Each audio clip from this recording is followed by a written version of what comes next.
Okay, so as I was saying, or should I start from the beginning? I can continue. So the plan for lecture 3 is, I think it's going to be material that's new for almost everyone.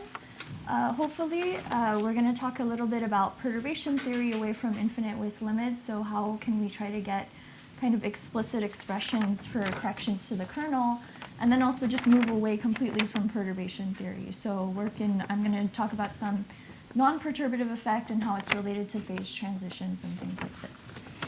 Okay, so themes and how they connect to kind of things we've been talking, the physics side of things at Les Ouches. They're going to be exactly solvable models, which some of you are very familiar with these. There's, implicit in the background, mean field theory, or Gaussian field theory also.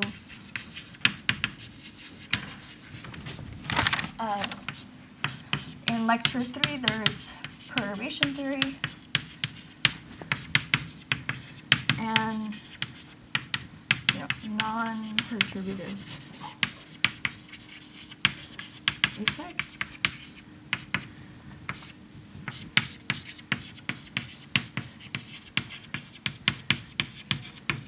Phase transitions, and also implicit in all of this is like dynamical systems, kind of from a physics point of view. So I hope my presentation is all going to be kind of mostly at a kind of theoretical physics level of rigor. I hope you'll forgive me for that, but mostly it's kind of to give you a taste of what's out there and then help you kind of expose you to some things, and then you can go kind of into them deeper, more mathematically and rigorously if you like.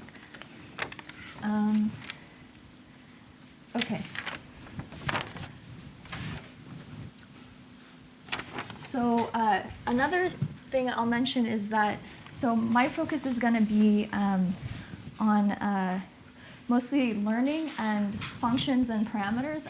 There were a lot of really beautiful lectures talking about risk and generalization, and so it's mostly kind of trying to do that maybe one step prior to that. If you can say something about the way that functions evolve during the course of learning, you have something that you can then use to analyze risk, but you have something more general that you can use for other things as well.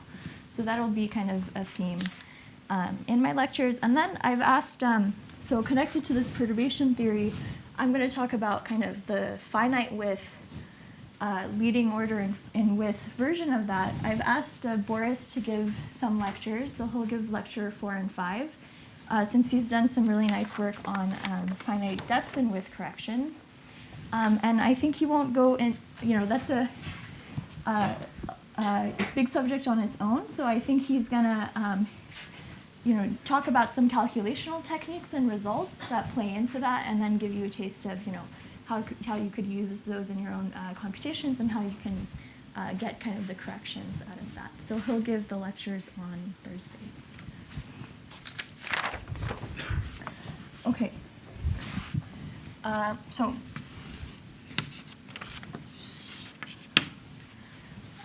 by now, many of you know kind of elements of this infinite width limit. You've seen plots that look like this, where you look at the risk as a function of width.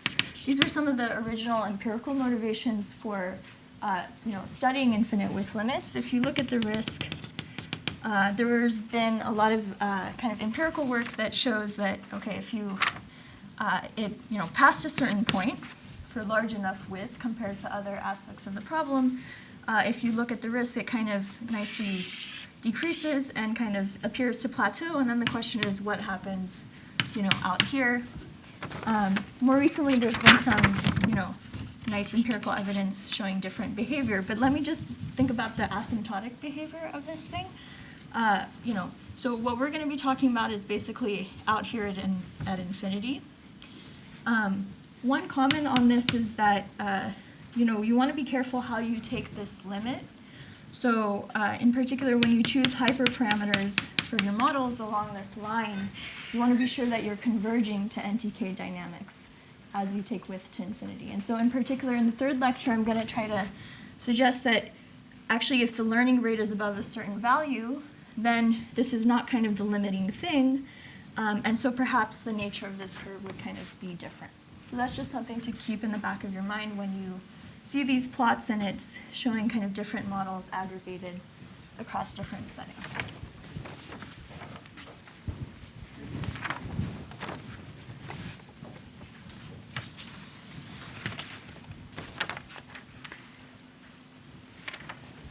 Okay. So just set up notation. Mostly I'm going to be dealing with functions from RD to R. I'm going to have parameters which I'll kind of often collectively refer to with theta, but they're the weights and biases of a network, and we have for the network this kind of, in the vanilla case, this recursion relationship.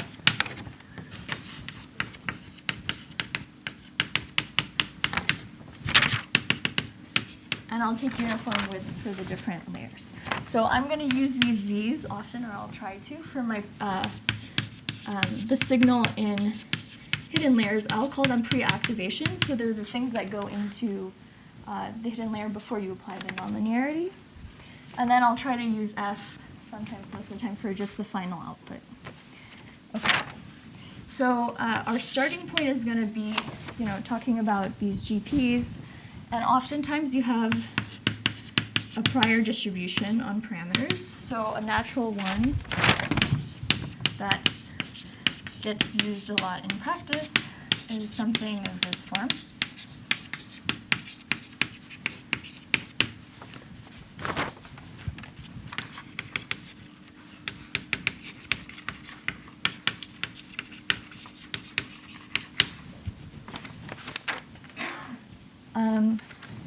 You've seen these sorts of priors a lot. For what we're going to talk about, you can relax some of these conditions, so it's not super important. But what is important is just that this variance of the weight scale is like 1 over n, and for this lecture, I've already put it in here. Later, we'll talk about different ways, whether you kind of absorb it into the prior or you factor it out, and how that can change things. But for us, we're mostly going to be talking about kind of forward computations. And so really the essential element here is just this variance scaling. Okay. So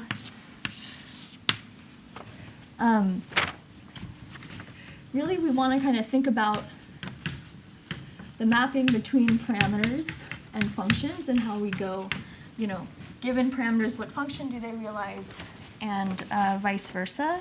And for neural networks specifically, there's a bunch of nice reasons why if you can try to get information about the function, it can be nicer. So one reason is the fact that neural networks in their kind of vanilla form have permutation symmetry.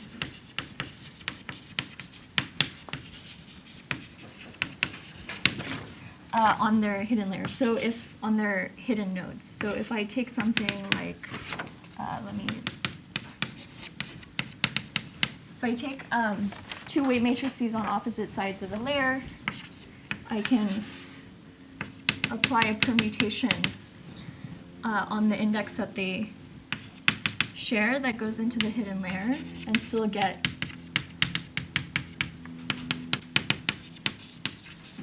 an invariant function.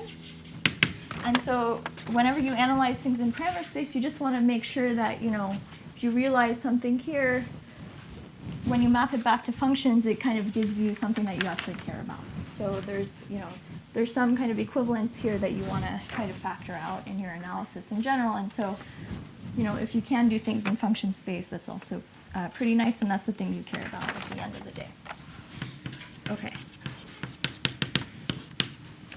So with this type of prior, there's a result from the 90s, I think it's 94, that puts single hidden layer neural networks into correspondence with Gaussian processes. So the claim is that if you have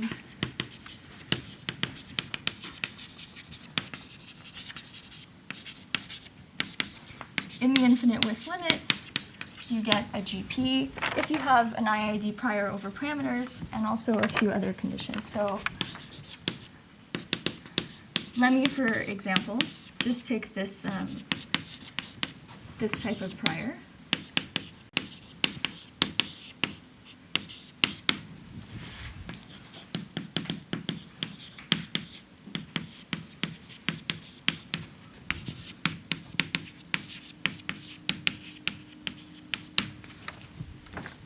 Here, this, again, 1 over d for the input is not so important. This variance is what's important.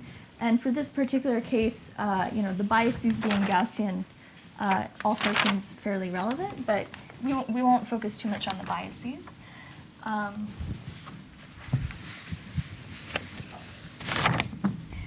Then the claim is that, as the width approaches infinity, the distribution over the function outputs approaches a GP. And one way to see that is just to kind of apply the multidimensional central limit theorem. So you could take, any collection of z's. What we want to do is condition on the inputs. So let me just take m samples x1 through xm. And then we're going to look at the distribution of the z's. So we can take any collection like this. And we can look at also different hidden units for I not equal to j. And each one of these is going to be something like a sum.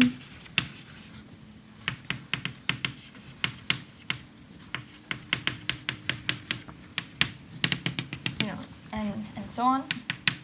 And each one of these terms is going to be IID, conditioned on the inputs. So the z's themselves, in this case, are Gaussian in their IID, and so the product of these is kind of the same, and then we can apply central limit theorem pretty easily, straightforward. Okay. So that's why the result is kind of true for the single hidden layer, and then we just have to calculate the parameters of this GP. So let me call mu1 and k1 the mean and covariance function for these things. So the mean function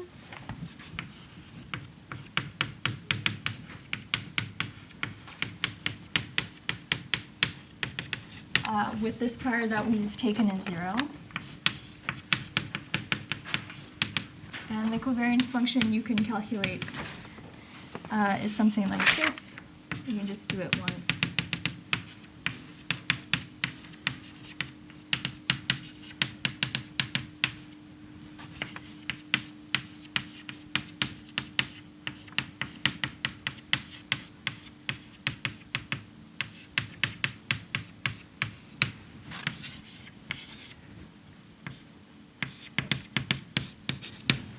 This is where we use the variance scaling. That's going to kill one of the sums, and so in the end we get something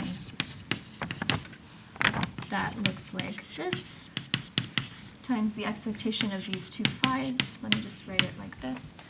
And then here we also know the distribution of the z's, which happens to be Gaussian. It could have been something, something different. And so we can actually calculate this type of thing. So let me write it out.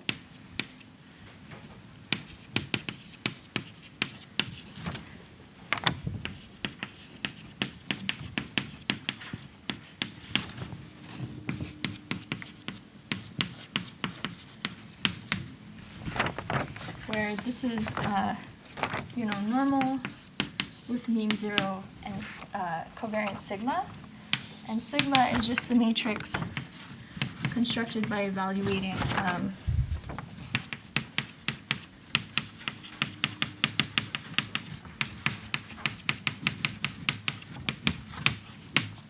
K0 on the inputs coming in. Okay, so this is just the integral of two functions against what in this case is just a Gaussian. What do we do now? So we have this result, and then what do we try to? So the result is just that it approaches a GP as width goes to infinity. So we prove the result. Well, I kind of justified it with this multidimensional central limit theorem. And then the question is, what are the parameters of it? So it has a mean that's 0, and this is the covariance function. And just in this kind of one hidden layer case, it's, K1 is something that can be written as a function of K0. Yeah, that's the only conclusion.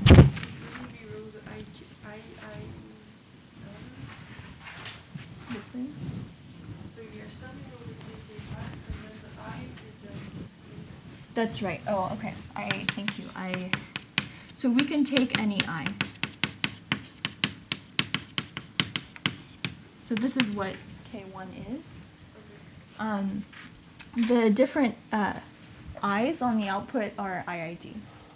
And they're uncorrelated for I, like not equal to j, because they use different weight matrices. So this is the only thing we actually have to track. And this is the recursion for the case. And there is no learning at this point. No learning at this point. It's just the prior. Any other questions? Could you say in a little more detail how one shows that a function approaches the Gaussian process? Like for the central limit theorem, I think we all know it's like a bunch of IID variables, just to get to it. Yes, I meant to actually define Gaussian process, which I should have done. Do people? I skipped that step. So let me say it in words. I mean, something is, first of all, a Gaussian process for any collection of finite number of points, so like x1 through xm, then the distribution on the z's is multivariate Gaussian with some like mean and covariance gotten from evaluating these one argument function and two argument function on those samples. So that's all you need to show. Like take an arbitrary collection of x1 through xm, show that they're multivariate normal. So in this case, it was easy for us because it was just one application of the central limit theorem. I'm going to leave, I'm kind of try to avoid answering that question for, just because I'm not a mathematician, for the more involved case where we're going to talk about deeper networks in a minute. And there are two different ways you could try to prove that, either in a simultaneous limit, where all the hidden layer widths are taken to infinity at the same time. So you just have to be kind of careful about how you apply central limit theorem and like convergence of those random variables. In the end, the goal is to show that they're multivariate normal. You can kind of construct, I was going to leave it like as an exercise, a sequential limit for this that kind of a physicist might be able to prove. But really, I would leave it as a better question for mathematicians. But that's what you would need to show. Is there a condition on the activation function? Like it can't have two Yeah. So also kind of, I don't want to be the authority on the most general version of the central limit theorem out there, but like if the variance, you should show that the variance is finite. And we kind of showed that here with like, okay, if phi is bounded and these are kind of things that decay as Gaussians, then this thing is finite. Any other questions?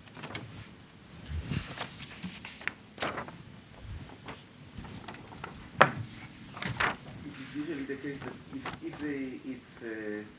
if for two inputs it would be a pair of correlated Gaussians, then typically would also be for n inputs, or like in this kind of models, or is it like the case that you could?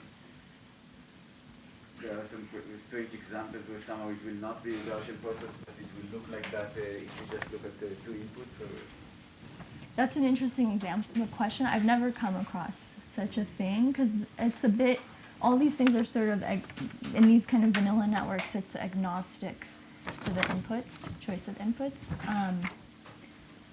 But that's an interesting question, yeah. I don't know if anybody knows any counterexamples, but yeah. Okay, this is good.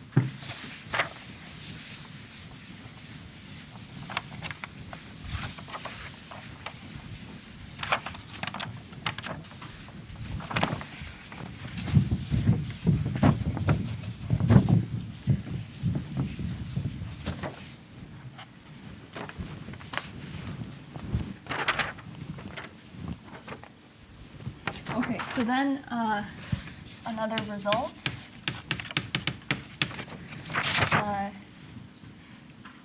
Let me say,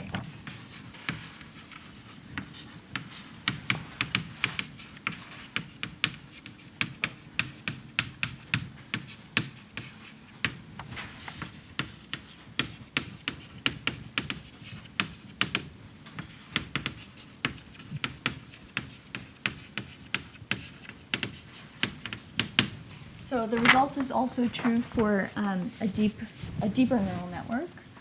You could try to kind of approach that in multiple ways. Maybe you try to take a sequential limit where either from the output to the layer you're considering, you take the hidden layers to the infinite one by one, or from kind of the output to the input, more, a nicer, or the thing that you might wonder about as being a little bit more relevant to neural networks is if you take the simultaneous limit with all the hidden layers going to infinity at the same time, kind of with similar rates. So this has been proven rigorously in Matthews, and we've also studied these GPs. Okay, but I will leave as an exercise, construct a sequential, show that there's a GP in the sequential limit. Is it kind of obvious that, assuming that it's a GP, that it comes to a GP in either the sequential or the simultaneous limit, that it will be the same GP, that taking the limit in this way or in that way will always result in the same covariance matrix? Or I guess the covariance is maybe, okay, so I feel a mathematician would, again, answer these questions better than I would. I think for the calculation of the covariances, like once you know it's a GP, you just calculate and you know it for the intermediate layer, so the calculation will come out the same. But kind of proving it, it's not obvious to me. I think you kind of need to work through the details. That was your question? Yeah, so basically, assuming I believe you that either the sequential or the simultaneous limit will give to a GP, is it the same GP? And, yeah. It will be the same calculation, so... At this level, for these types of calculations that we've done, if you believe that kind of thing, and then, I mean, okay, there's a little bit more work, probably. So in the sequential limit, probably, you can use the induction to show that the previous layer is GP, and okay, we would plug that in. Actually,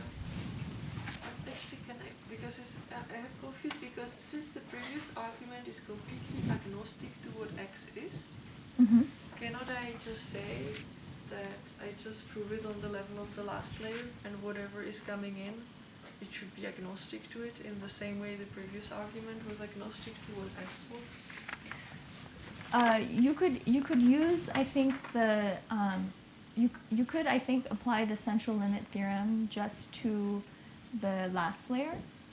And then there's a question of what is the distribution coming into that, which maybe was not Gaussian, but I think. It didn't matter what was the distribution of X. It did, we used it here. So for the actual recursion relationship, we didn't need it for the GP, you're right. You could just apply central limit theorem once from the last layer, but then when we went to calculate it, here, we're taking this expectation where we need to know the distribution Z0, and that could have been a different distribution. We could write down probably a recursion relationship for that as well. But then when I wrote this down, that assumed that Z0s were Gaussian as well. I mean, the result won't be true if you only send the last layer to infinity. I don't know if that's relevant to your question. That is, I think that is the question. But the result of a GP, or that you just won't get a recursion? GP if you send only the last layer with to infinity. But you have Right. more layers that just. So does it mean that here Why? I needed the dimension infinity as well? Or You need all the layers to go to infinity. including the dimension? No, the input can be fixed. Somehow, like what Yasaman won is that in the first layer, all the neurons are already IID Gaussian at any finite width, just because the weights were Gaussian. So everything is uncorrelated. So, But in deeper layers, it's more problematic. but isn't that, I guess, okay, it seems that I just need the last layer to be, I'm going to apply it to, I just need IID on what's coming in. Yeah, but it won't be independent. That finite width. That's true. That's the problem. I mean, okay, maybe what you're saying, it's like going to be a mixture of, Yeah. like I mean, if you have, for every x, you're mapping to a probability distribution. If that probability distribution is not a GP, and then you apply this result on the last layer, what you really get is a mixture of GPs, but not a GP. Right, but then this is also troubling me even in the case when I have a single hidden layer, and if I play some tricks with the distribution of the data, cannot I have the same trouble? Well, as long as the weights, the different neurons are independent, then the things going in will be IID. Okay. In the first And layer. how is not the case in like the... Well, because they all share the previous layers. So they're not independent. So But every weight and every layer are independent, so whatever is coming in, like when I multiply by W's that are independent, makes it independent. No, that's not true. If you have x and you take independent random variable times x and other independent times x, they're not independent because they share x.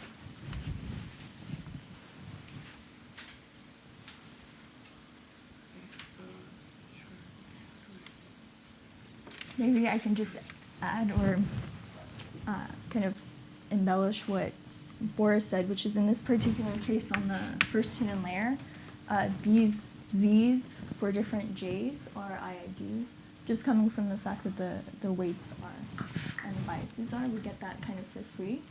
But this is always true, even if I had a multi-layer case, and how not? I mean, x here can be anything. X can be dependent in any way I want, and it's not true. No, but like, take a random vector x, capital F, and think about 1 times that vector and 5 times that vector. They're not independent because it's this, you start with the same random x. No, but if they're not independent, then they're not independent here also. But that's the Different same J's. here. No, but you're conditioning on the Conditioning data. on X is yeah. fixed. It's not random. So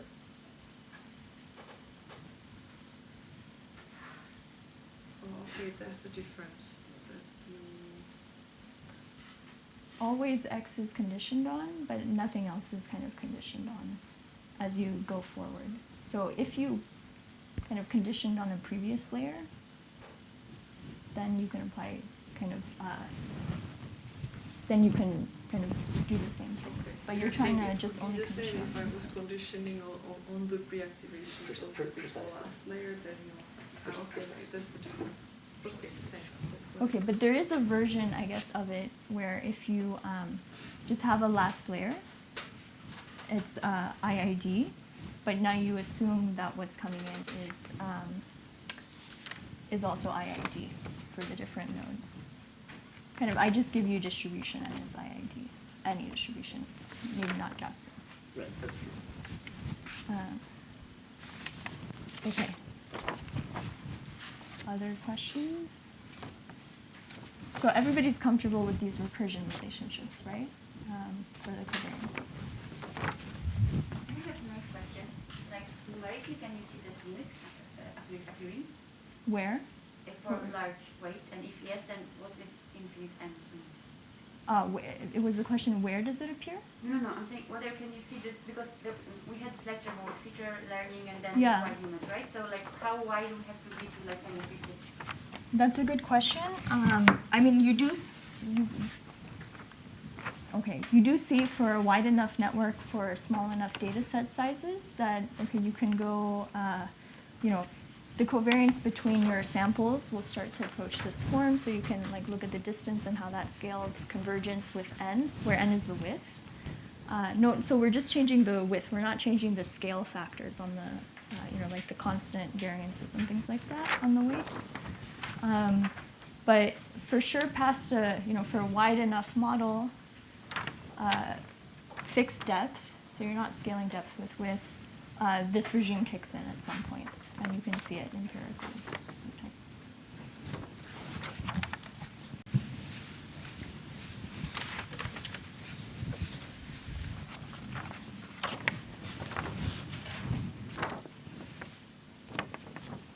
Okay, so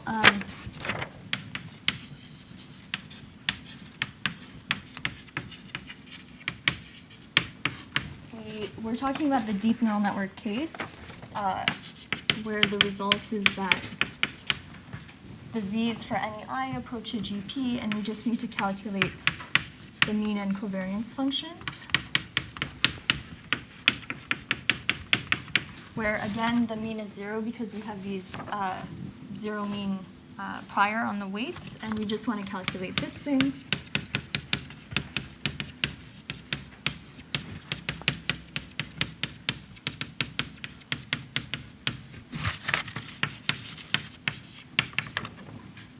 Which is kind of analogous to that same calculation, so I won't go through it again. I'll just say that it reduces to something like this.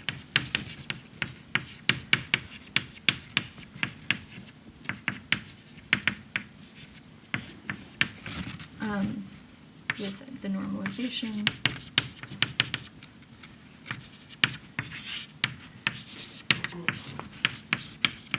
Where what's coming in here now, so we just need to calculate the expectation of the phi's. I skipped writing out an intermediate step, assuming that everybody's comfortable with that. But I reduced it to this integral where we want to know what we're plugging in here is what is the distribution coming into the phi's, and then use the fact that it's a Gaussian, but it could have been a different distribution.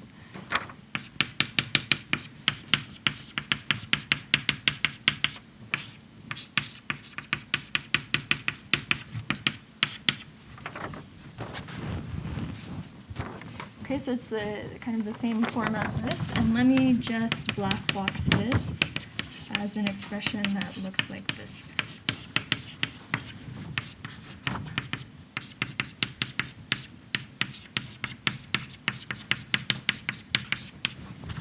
Oh, sorry.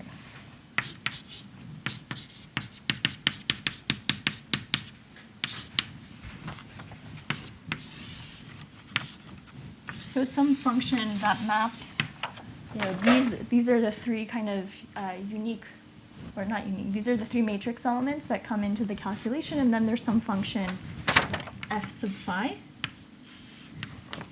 that depends on the nonlinearity because this integral does, that gives us KL. So to calculate it for 2 points x and x prime, we only need knowledge about x and x prime from the previous layers. That's not necessarily true for other kinds of, as we'll see, other moments or correlation functions, but it's true here. Okay, and everybody knows that you can actually calculate these integrals exactly for different nonlinearities, so I'll skip writing that out. Okay, it'll be in the notes. Can you say what nonlinearities these are that you're checking for? Oh, the ones that I know are like ReLU and IRF. And I think those are the only two that I know. Maybe there are. For me, point of those two. Yes. That's a good one. Yeah, polynomials more generally, yes.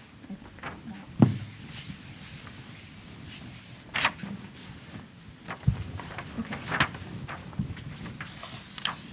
So let's just do like 1 or 2 examples of other architectures so you get a flavor of the recursions. So let me just say,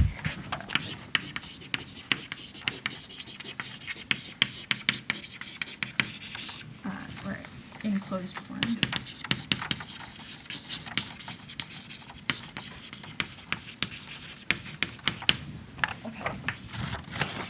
So let me do a 1D CNN. You can, just to illustrate. So here I is the channel index in a CNN, and alpha is the spatial index. And the channel index plays the role of the width. So that's the thing that we're going to take to be large. But spatial index is, indexes into the size of the image, and it's of finite size.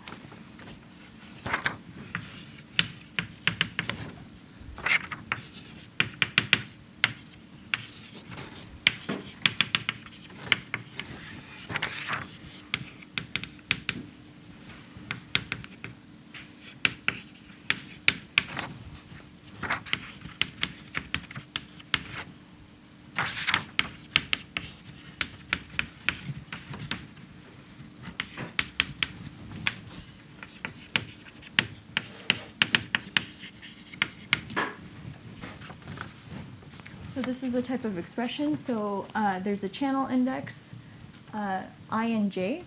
J indexes into the channel of the previous layer. These omegas are the convolutional filters. And then there's a convolution happening on the spatial index.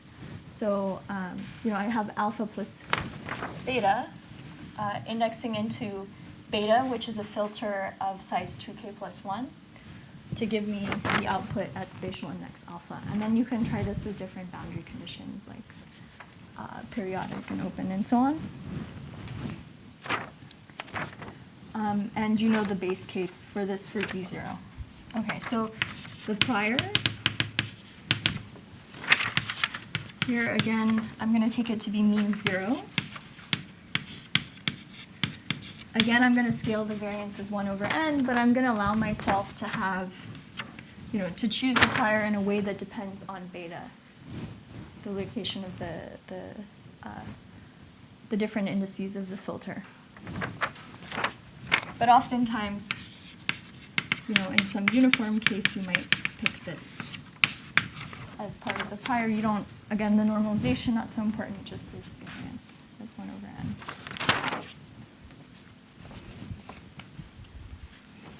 Okay, so this is also a GP. The mean is 0, and we just have to calculate this part. So now what we have to keep track of both the two inputs and also the spatial index of the output.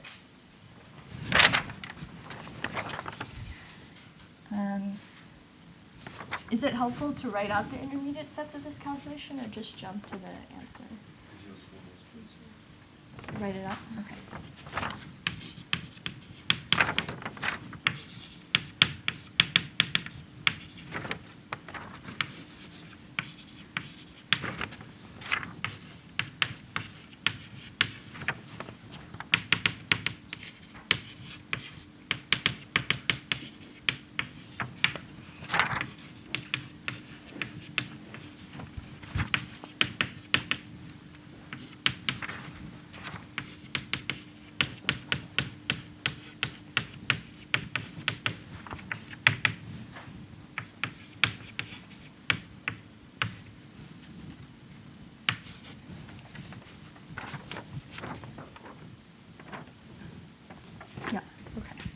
And then using the fact that the IID prior nature of this, the j's have to be equal, spatial indices have to be equal. There's an n, there's a sigma squared over n, and then there's a v beta.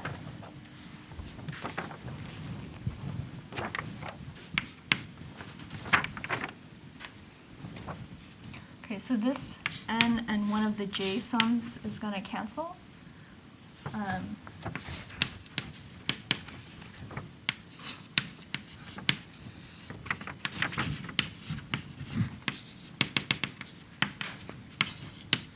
We still have this beta sum on the outside.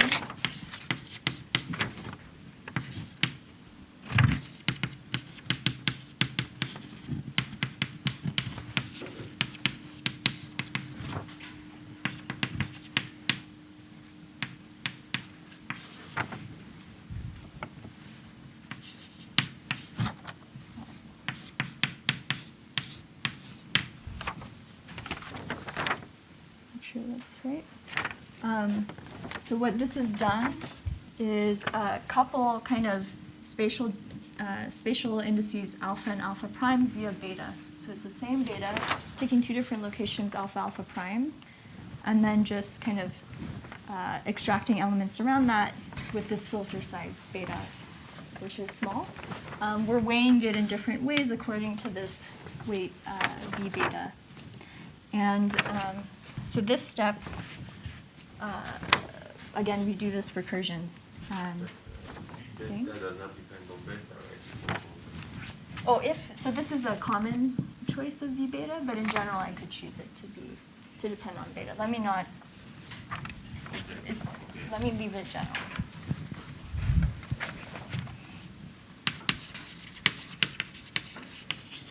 The reason I put it like that was just to emphasize you have more degrees of freedom here that you can adjust in the prior, and it changes actually the way kind of spatial information propagates and things like this. The kind of the spectrum of the covariance matrix you get out of this when you calculate it on data.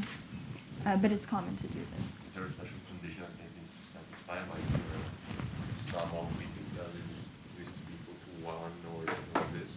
Not at this stage. You know, for the ultimate kind of, so these things kind of converge to different fixed points as you iterate them. And so, you know, when you normalize V beta in a nice way, then that map has nice properties. So you might you might want to choose V beta in some way so that as you iterate, you get these like nicer properties. But you don't have to at this stage. Like, because all we used was, you know, again, the IID prior and the GP, and it's the channel dimension that needs to be IID. But you can have correlations along the beta dimension. This is cyclic convolution, right? The spatial dimension remains preserved throughout.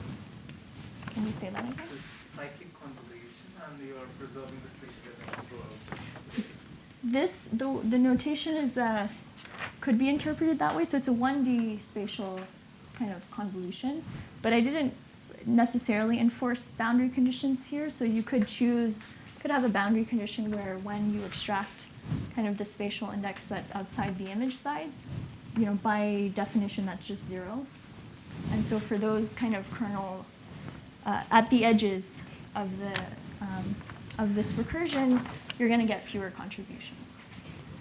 Does that? Yeah. So you could kind of adjust it appropriately. Okay, so again, I'm going to define this matrix sigma, which is just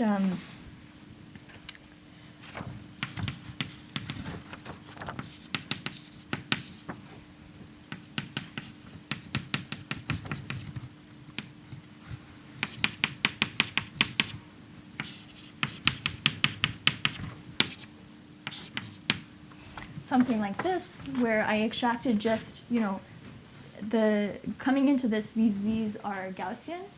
They have some covariance matrix that has some spatial information. All we need are these two components of that, and we can just marginalize out all the other things that come into the distribution. So we just need the distribution on these two variables.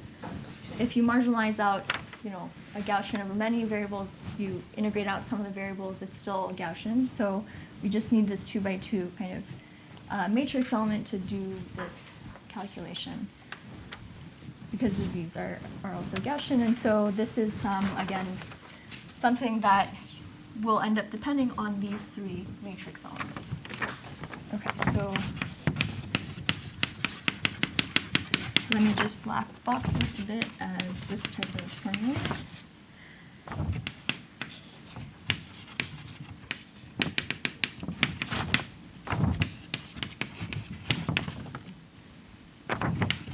Some function phi, f sub phi, it's the same function, and it only just needs these inputs.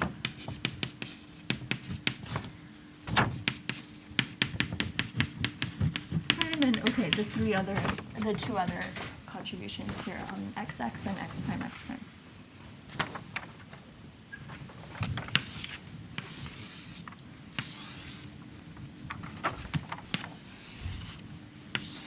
This is comfortable for everyone, right?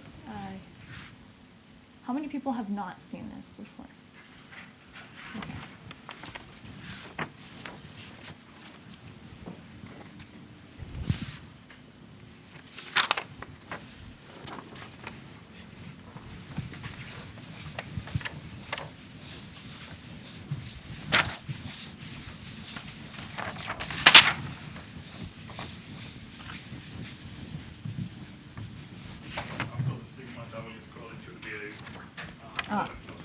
Yes, thank you.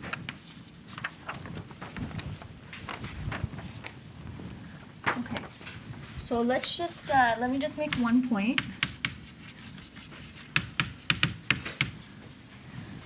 Which is that this was just pure convolutions, And so we have this now kind of object that has both x and x prime dependence and spatial dependence. When we actually construct a convolutional network, we usually aggregate the information in some way. And how you do that aggregation then affects what types of correlations you pick up in the infinite width limit. So one way of aggregating is what you might call vectorization.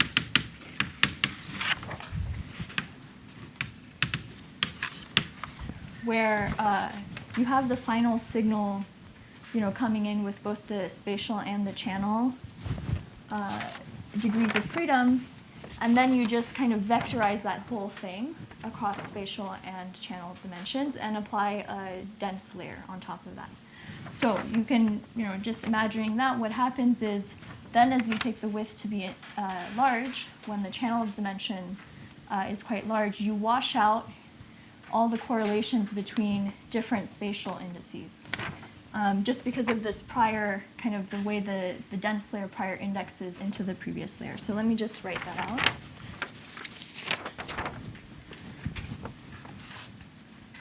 So suppose this is how you want to kind of terminate your network.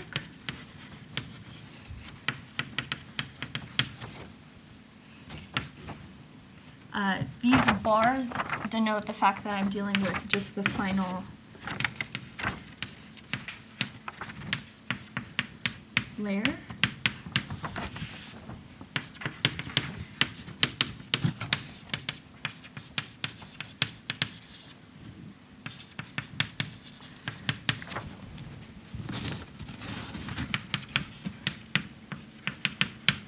So you have these final parameters B bar and omega bar that you apply on the signal coming in. The J indexes into everything that was coming in, so it's both spatial and channel combined. You just flatten it. And that's why J runs, it's really a tuple. It runs from, 1 to the total number of degrees of freedom you have here. Maybe a different way of writing this. Okay, I don't have a... You could think of it as really, there are like two indices here, alpha and like k indexes into the channel, alpha indexes into the spatial dimension. Okay, but because of the IID prior here, when you go to calculate the covariance function, you're going to force j and j prime. Think about if you do this calculation, j and j prime to be equal. There's a Kronecker delta that comes out. And that's going to force you to only extract kind of the same spatial dimension in this calculation. So is it helpful to write this out, or can I kind of skip to the final answer? Because you... Skip.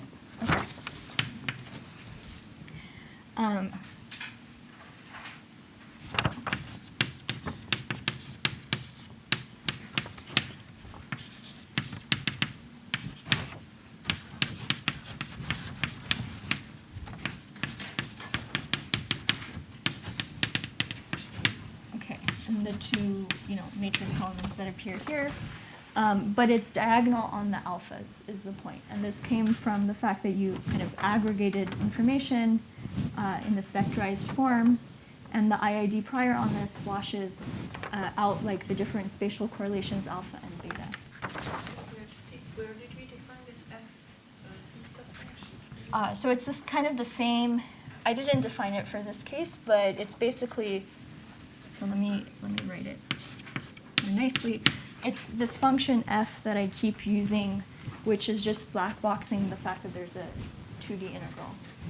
So it's the thing that you would get from doing that integral. So it's the integral over the two Gaussian variables. That's right. The sigma is the covariance. Yeah, and so it only depends on phi. You give me a phi, I have that integral. And the only information you need are 3 matrix elements that come in. And in that case, the 3 matrix, in the earlier cases, the matrix elements were covariances between xx prime and the diagonal xx and x prime x prime. Here we also have spatial information. Okay, that's the one you were saying to calculate explicitly for Relu, etc. so f sub phi has a closed, can be calculated in closed form for certain phi's. But in general, it's just a numerical integral that you could do. There is no b beta here? There is no b beta here? Which No theta? b beta here? I kind of, okay, so I dropped that. Here, this prior was just like, I think it was like n times s. You could put it in, and if you did put it in, then then I think you could break this. But what I just wanted to emphasize was, okay, if you put like a linear layer here, sometimes you wash out the correlations that you wanted to keep track of. So in general, for the convolutional case, you have this richer structure with the alpha beta, indices that index into the spatial components, and when you look at the final output, you've lost with this sort of termination in the infinite width limit, you've lost that structure. So it's just diagonal in alphas. It doesn't have alpha beta cross terms. So yeah, that's just to say that if you if you believe the infinite width limit has some relevance to some architectures, or to some settings, then when you take that limit, if you see, okay, some of the correlations are dropping out, you kind of know something about the inductive bias of that type of network, and when it's kind of a finite width kind of close to that, that carries over. That's maybe the point I wanted to make.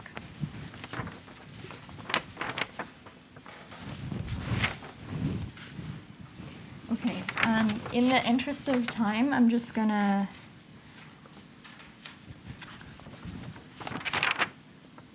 I think I'm gonna skip the final example. The example 2 is gonna be, aggregate first on the spatial dimension, then terminate with linear layer, or with a dense layer. So this type of,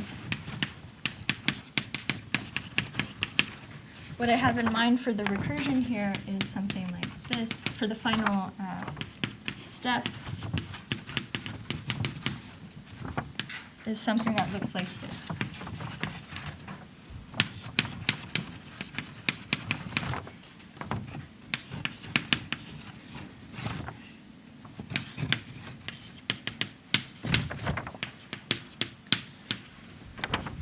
Okay, so what's happening is first you're aggregating spatial information on alpha with a fixed vector, h alpha. For example, you might sum over all the spatial components, like when you do average pooling, global average pooling, and then you have a dense layer following that, just on the channel index. And I'm not going to write out kind of the final answer, it'll be in the notes, but now you're going to have a covariant, a final covariance between z bar at x and z bar at x prime that involves kind of contributions from k alpha beta, as opposed to just being diagonal in the spatial indices. So it's, what does average pooling do? It aggregates the information spatially. When you calculate the covariance, then you see kind of mixing between all the different spatial components. Okay.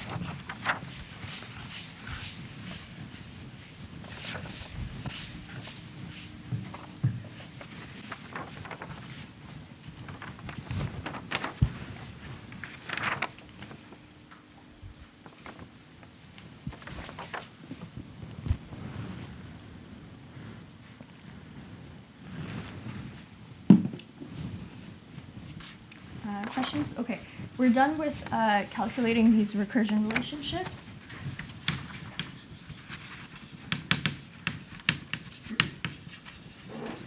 I don't want to spend too much time on this. I just want to make a few comments about Bayesian inference, mostly for kind of discussion or thinking about it further.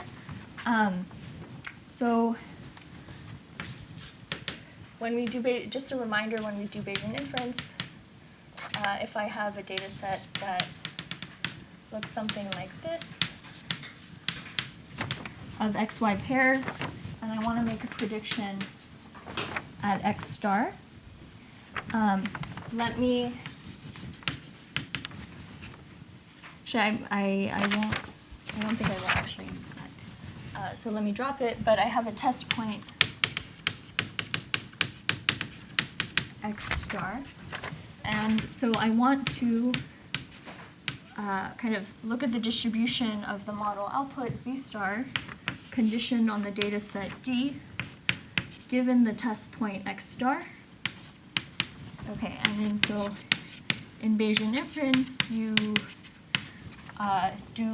used to integrals that look like this. So I could leave the D in here. Let me just, but let me write it in the usual way that people often write it, dropping some of the dependencies that are not used. Okay, really everything is conditioned on D and x star when you do this, but I've dropped some of the stuff that we don't need.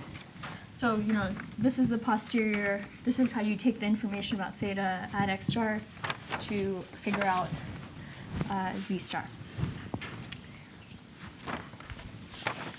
Okay. So the reason that people use GPs a lot is because you can do Bayesian inference exactly. That's one of the nice properties.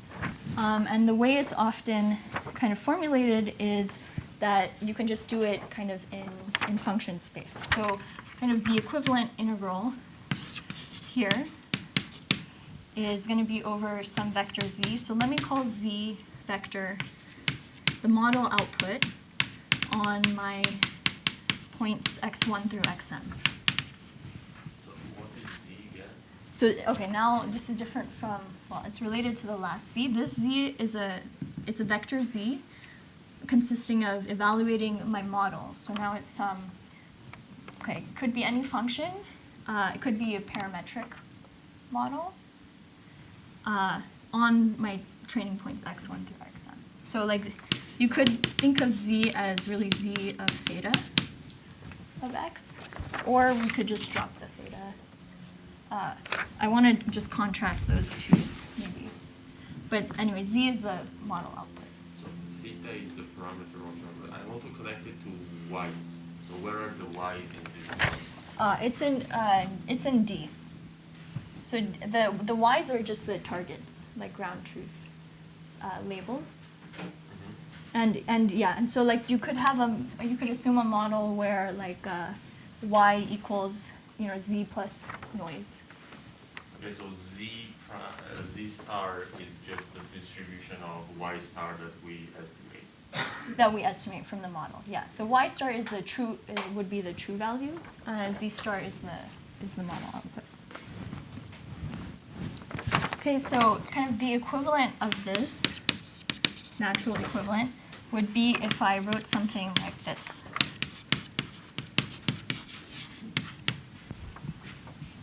My D's are the data set. Okay.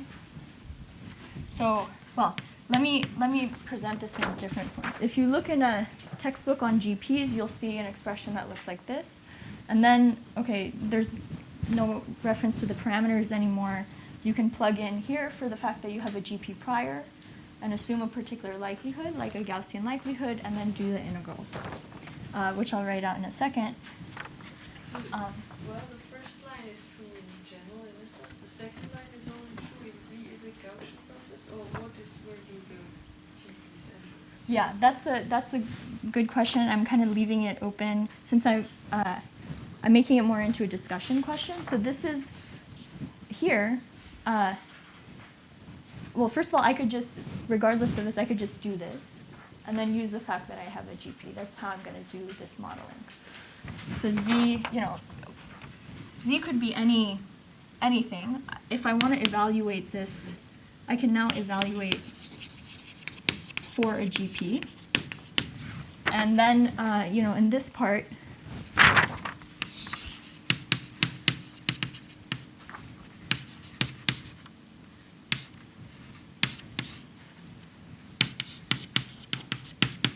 I have things like this. So I use the GP prior on the z's. If I want to evaluate this explicitly, I plug in kind of a likelihood. I assume a particular likelihood. And if both of those, the prior is Gaussian, the likelihood is Gaussian, then I can do these integrals. Here you lose the dependence on x star, right? Yeah. So I dropped, okay, everything is, to write this out, everything should be conditioned on x star and d when you track these through. Sometimes it's dropped here. So you can,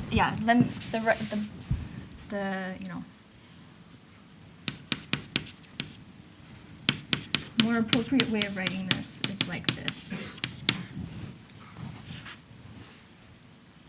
So you're going to give me, inputs x star x vector, which I didn't define. It's a vectorized form of the training data. And then I'm going to give you, these are the random variables corresponding to the model output. Then we just replace it by z. It's as if you did that, yeah. But I didn't, so what I'm glossing over is the fact that what I wanted to kind of say is that when you do this transcription from parameter space to function space, there are conditions on when you can actually do it and when,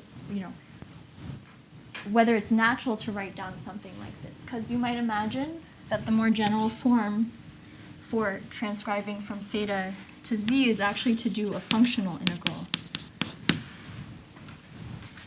on z.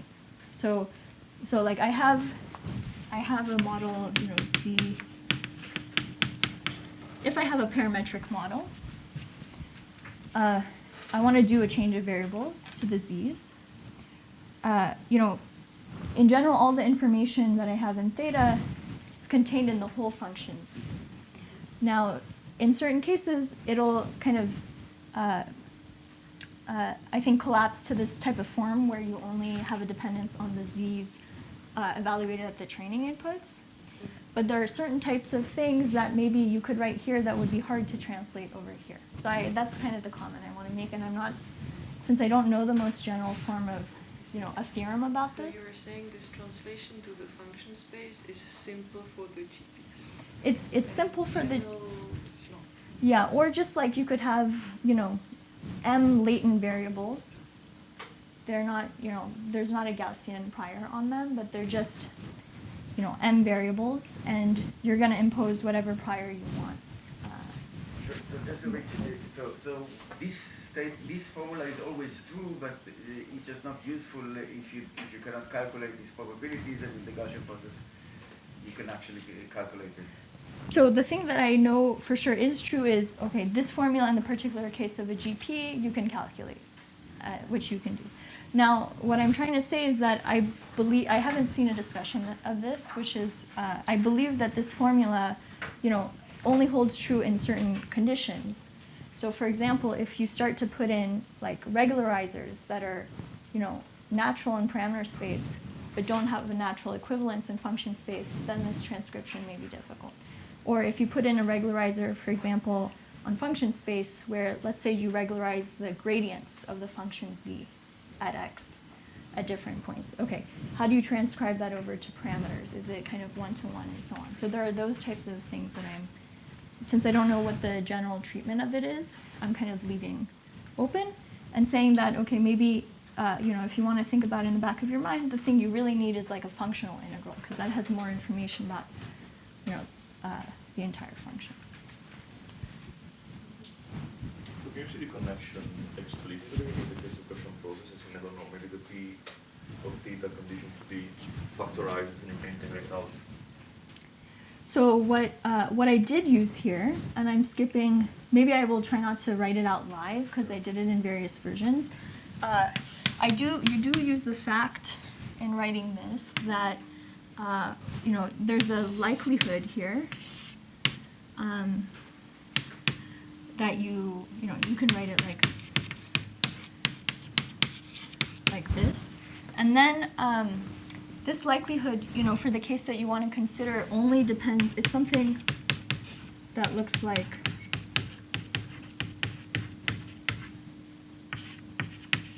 if you have a noise model with variance sigma epsilon, it only depends on the function values at x1 through xn. And so, another way of writing this is, y. I switched quotation.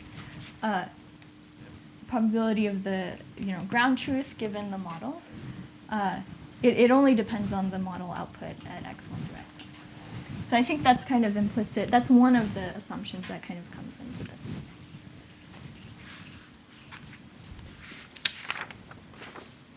So is it just, in the calculation for the Gaussian process, you basically have like this m+1 by m+1 matrix, and then you just apply the vector y and collapse it to just a... Exactly, yeah. So like given this, we're gonna just plug in. Let me find where I do that.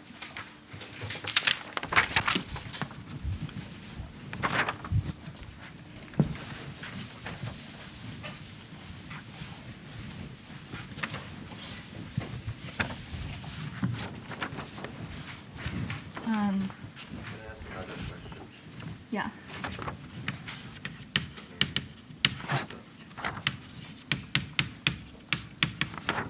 Let me just finish writing this.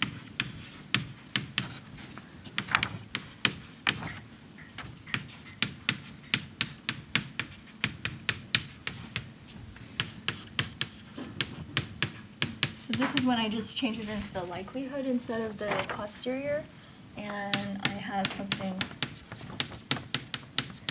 like this out in front. And let me just finish this thing. So this is now where I plug in the GP prior. So that's the, as you say, the m+1 dimensional matrix that's going to come in. This, okay, you could imagine that one thing you could do is you could take a delta function likelihood, or you could, assume some noise in the relationship between y and z.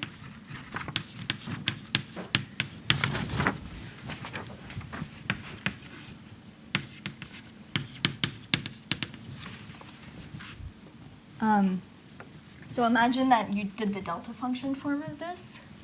When you go to evaluate this, z is equal to y vector. So it's like you plug into that m+1 dimensional matrix, and you need to take a matrix inverse, which you can write in terms of the block pieces. Or, you can integrate against the Gaussian. So this thing, just so I write it out, it's proportional to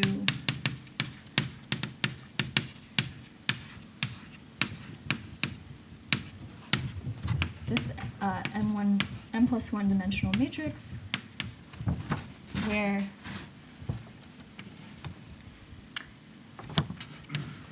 I don't have a lot of room. Let me just write out. There's the m by m block, kdd, kdx star x star. We take an inverse. And you do this. Okay, so this inverse, when you do it, involves all the blocks.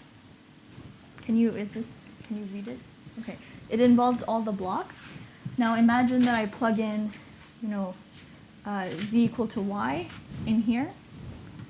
Okay, so then I'm going to get,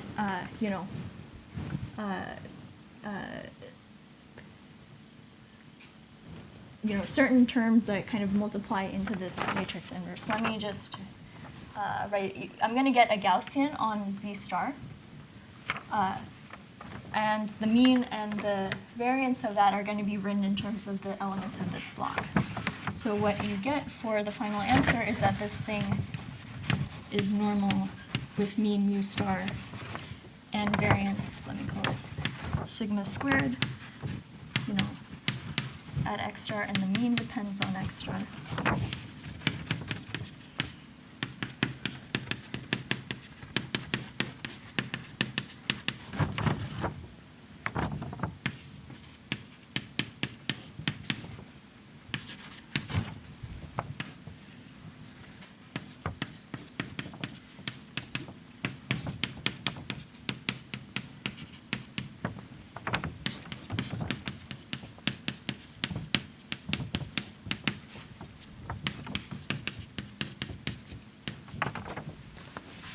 this formula okay for everyone? So I'm taking the ground truth targets y, dotting them into this matrix inverse, and there's this vector, here of m elements that I'm dotting into it, and then this is just I dropped.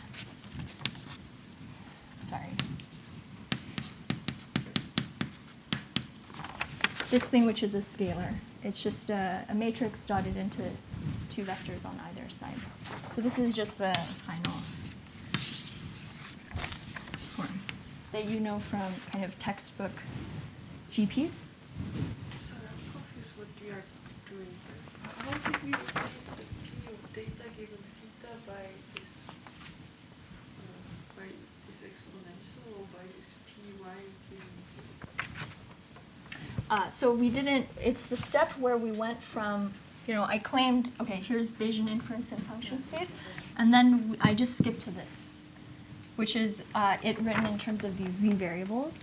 And then here I have, this is the posterior on the z's given d. I just change it into a likelihood, and the likelihood is, P of d. This is from P of d given z. But it's really, it's only y kind of that comes into this. Or it's like y, everything is conditioned on the x's.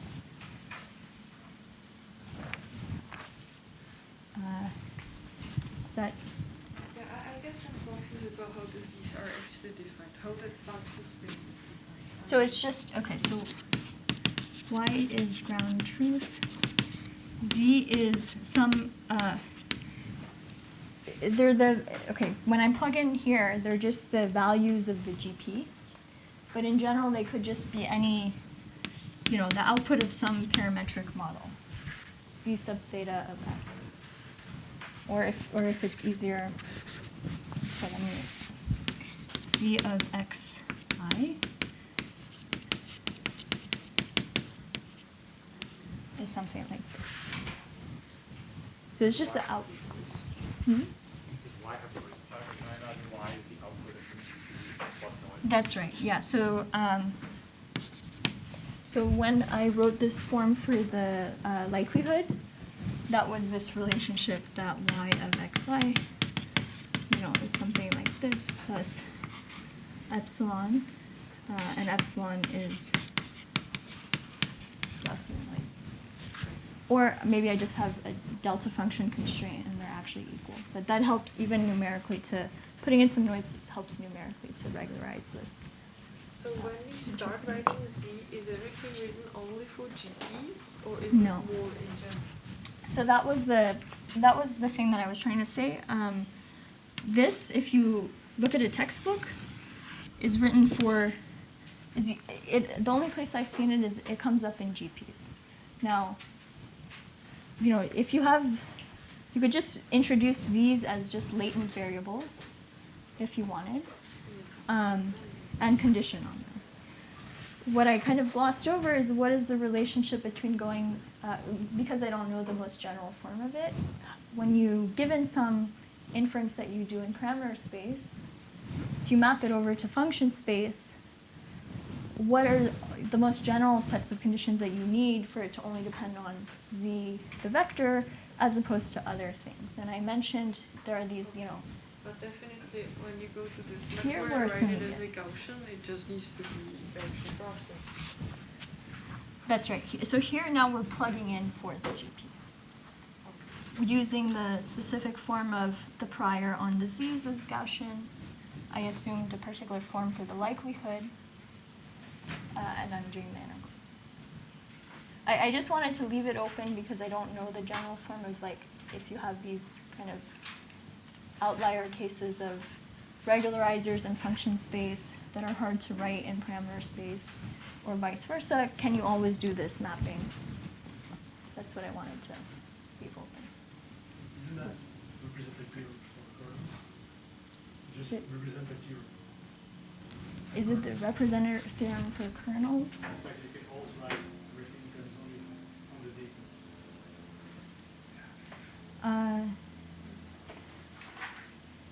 can you state the representer theorem and how it relates to inference? The theorem is that just dealt with the kernel. You can write a prediction in the RKHS in terms only of the input data. You don't need to go through the whole function space. You know it. Yeah. So this is something like Yeah. where this only depends on the data. Depends over I to 1 to It could be, I didn't view it as an application of this. Maybe it is just this, because does that take into account the way you do inference, like whether you're Yeah. doing Bayesian or whether you do some other form? Well, I'm not sure if it's Bayesian, but at least gives you the kind of, you can only statement of writing prediction on your RHS in terms of only the input data. So I guess that's more or less what you're saying. That to go from parameter space to function space, writing only the function of the vector of data. I think probably the conditions are exactly the same as for having a representative theorem. That might be true. Yeah, that would be. I'm not sure. And the RHS is basically saying, I mean, the prediction itself is just the mu, right? And the mu, you're just saying it's some matrix applied to y, and the matrix just depends on the data. In those two forms, I mean, what I don't really know is this is more like it's a probabilistic way of doing it. And that kind of form, it does correspond to the mean prediction here. But I don't know if there's like probabilistic inference being done in the background in those statements or. So is everybody comfortable with this? So this part is like textbook GPs. It was the only part that you might I left kind of as a question mark is just this given inference in parameter space, what is it mapped to, or vice versa. Given this or this, what is it mapped to? I just had one last question about that. So is that the same as saying theta and z are conditionally independent given data? Theta and z. I don't think they are.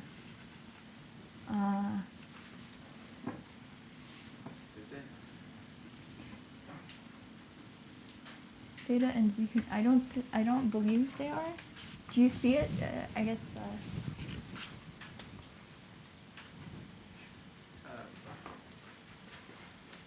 I'm just thinking of using a latent variable z. So maybe there's a different way to think about it. What you want to do is just a change of variables, really. It's like I want to think of, okay, I wanted to do it more generally, not just for GPs, but there's some parametric model that realizes z, and I want to map that over. What is that, in general, are there conditions on like one-to-oneness and things like this, and does the more general form kind of need this? That was the... I have just a question. If I understood correctly, this is all for initialization or the GP process. No. So now we're doing inference. Like we plugged in our prior for, which is at initialization, but now we're doing this is Bayesian inference. We want to integrate overall the thetas consistent with the data, and I said that actually we can do it in the z variables and not thetas. Which is, this formula just is like a textbook GP formula. And then you do the integration. And so this is now, given the data set, these are the predictions for a mu point x star, and so on, in a probabilistic manner. So this, this looks like what you usually get from just kernel regression. But now it's probabilistic because you were doing Bayesian. Am I out of time? No. No, Okay. we started 10 minutes later. Okay. Okay, so let me keep going.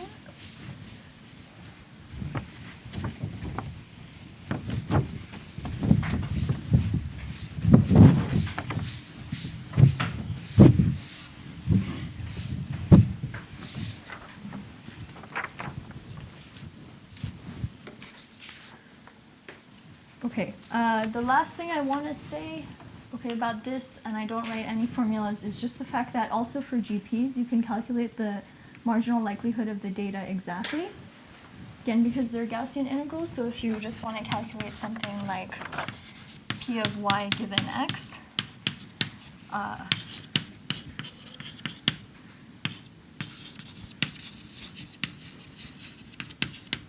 can calculate in closed form. And I'll just skip writing the terms of that.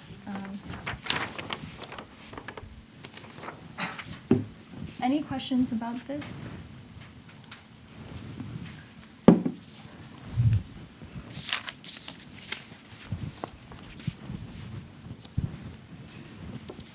Okay, this next section, I kind of, I just want to give you a flavor of the types of results that exist in this literature, because at this point I'm taking from something that appeared a while ago, and then there have been many papers on this topic since then with, you know, different levels of refinement.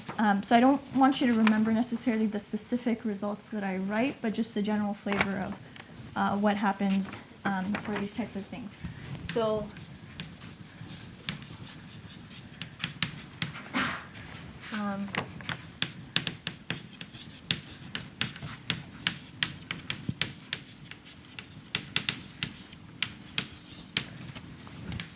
basically, we just want to study the kind of what happens as you iterate these maps with depth. So there was a layer index L on this thing, and you know, what sorts of fixed points do you approach, and so on. Actually, this type of thing was used, kind of predates GPs. It was just used sort of as a heuristic for training deep models, and it turns out to work surprisingly well. But like now, in light of recent results on NTK and so on, there's been a refinement of this type of work. But let me just kind of give you a sense of the general idea behind this sort of thing.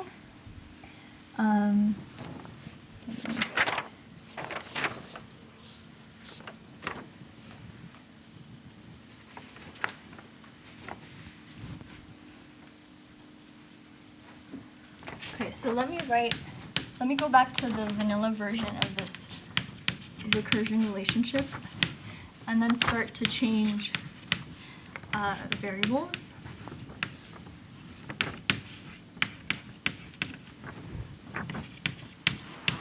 So now S is it's just a standard Gaussian 0, 1. And I'm just writing. Is this like alpha? Yeah. Okay. So now I'm switching notation. I apologize, but from here on out, alphas are going to, Greek indices are going to be samples for me. So this is now alpha, beta are sample indices now. So this is just the diagonal. This is the x, you know, x prime x element. It turns out that this thing has a fixed point as you take, you know, and I'm going to keep in mind in the background the special case of phi equals tanh. Okay, but don't worry about catching all the details here. It's just, again, general. I want to give the general idea. So we're interested basically in knowing kind of the, as L goes to infinity, what fixed points do these matrices approach? And right now I'm just doing the diagonal case. So this thing, when phi is a bounded activation function, y phi squared, because there were two phi's that appeared before in all the recursions. Right, but they had different. They did. I specialized to this case where we do the diagonals. Oh.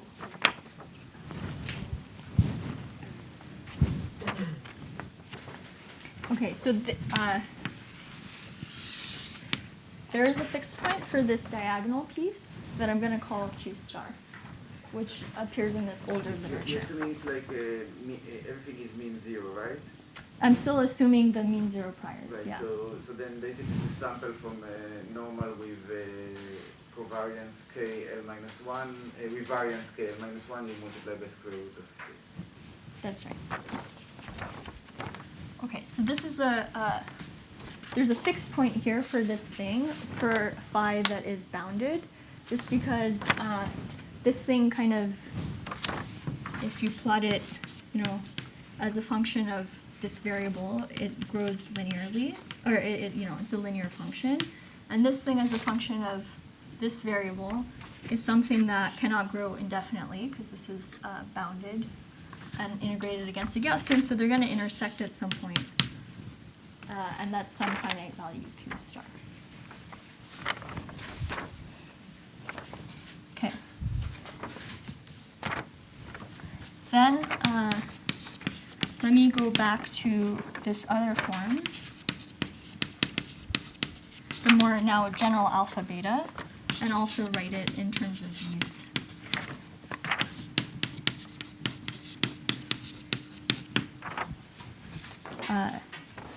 Different variables where I change variables.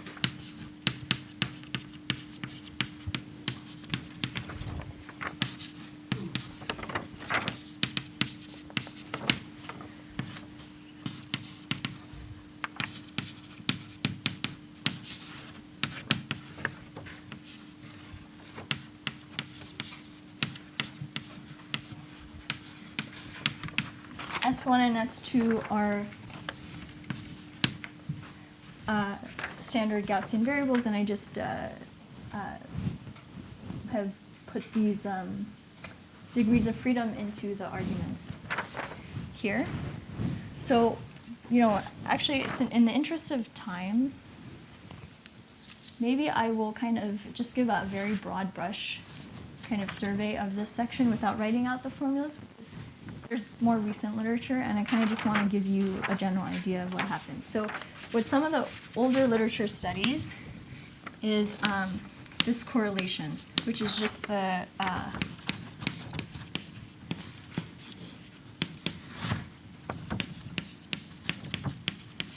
and don't worry about writing this stuff, but there are basically kind of two relevant degrees of freedom. There's like, what is the diagonal approach as a fixed point, and what do the off diagonals approach?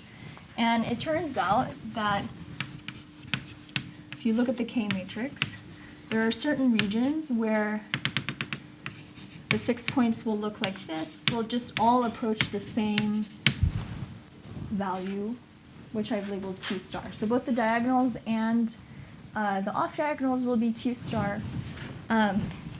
Really, the thing here is a Q star C star.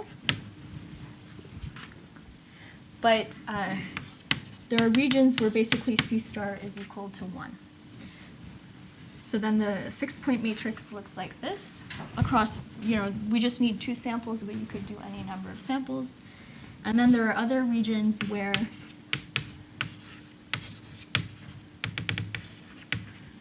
the fixed point looks like this, with C star strictly less than 1.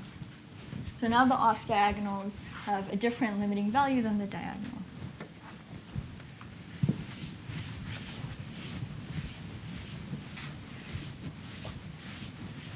Can I interpret these C's as sort of cosines? Yeah, I think so. Yeah, that's a nice. That's maybe a nicer, different parameterization for these variables, since it's between, you know, -1 and 1.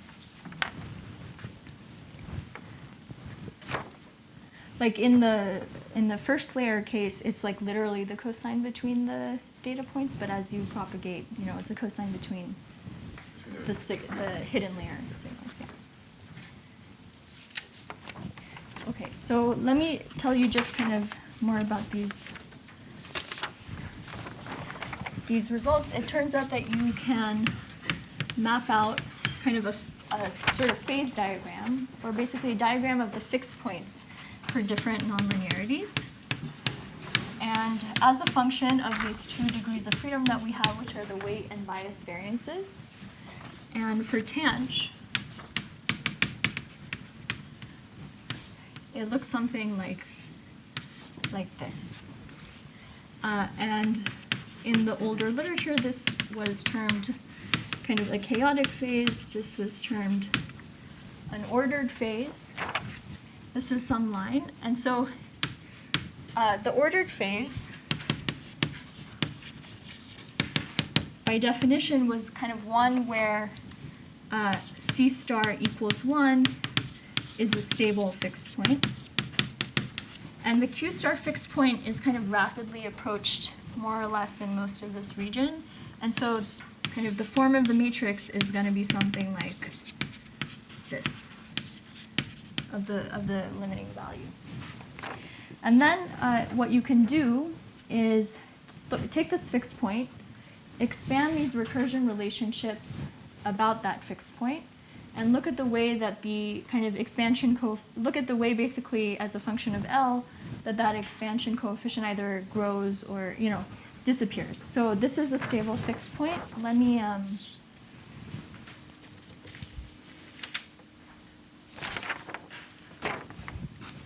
if you do an expansion where epsilon is kind of your deviation from the fixed point value, you get something that looks like, okay, there's a lot of stuff here. They're all constants. I'm not going to write them out to save us time. And these are also kind of, they're all like integrals. Let me just write out one of them.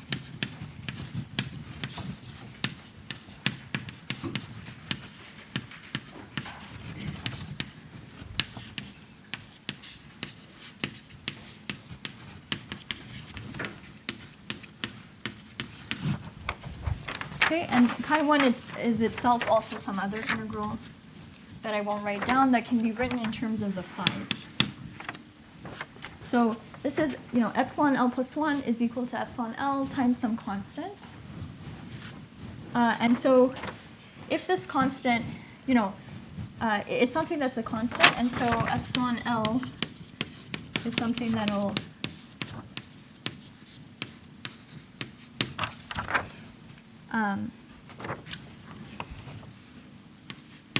decay exponentially in L. So we're just extracting, you know, turning these constants into basically length scales for the decay towards the fixed point, where epsilon is the deviation from the fixed point in this particular regime. And so this is this C sub Q.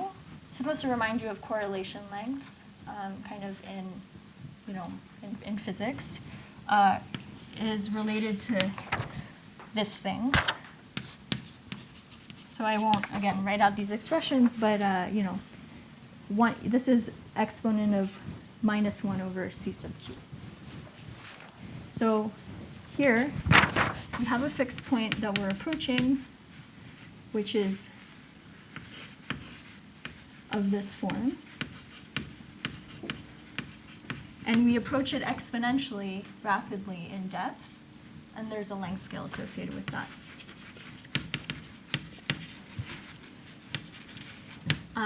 The depth scale? Yeah, there's a depth scale associated with that, which is the approach on the diagonals.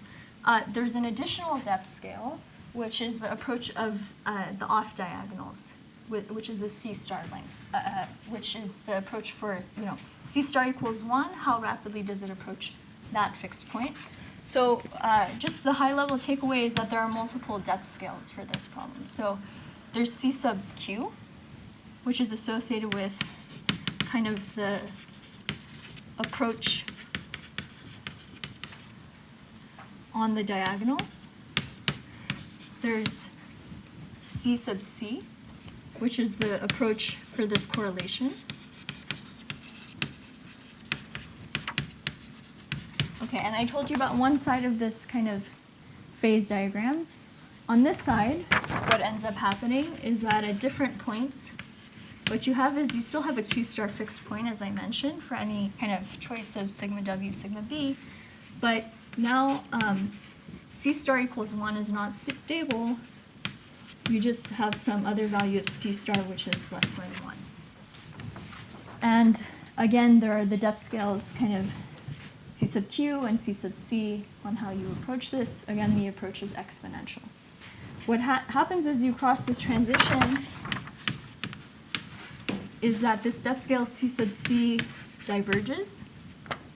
So that means that this the approach to the fixed point is bad because it's kind of a lot of loss of information about the signal. The approach to the fixed point is kind of slowed down around this region. This length scale has grown.